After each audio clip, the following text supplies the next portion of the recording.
एबे एबे आसिला मैट्रिक पिलांको पई खुशीर खबर घोषणा होइला मैट्रिक रेजल्ट तारीख। चलित वर्ष परीक्षा देइचंती 5,51,000 रु अधिक छात्र छात्री। 26 रे मैट्रिक रेजल्ट घोषणा होइछि। 26 तारीख सकाळ 10:30 रे बाहरिबो परीक्षा फल। सकाळ 11टा सुधा वेबसाइट रे प्रकाश पाइबो परीक्षा फल।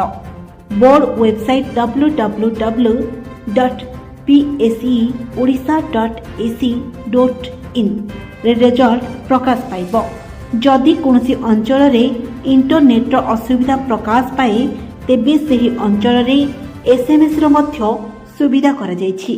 निज मोबाइल रे एसएमएस देई निज रिजल्ट फल देखि पारि। मो दिगपहंडी खबर हेउछि एक निरपेक्ष खबर प्रसारण चैनल तथा दिगपहंडी रो प्रत्येक खबर जानिबा को हेले हमर ही चैनल को लाइक शेयर सब्सक्राइब करंतु। आमे नुहे आपण कहिबे आपण को कथा। जोगाजोग नंबर हेउछि 7849048142।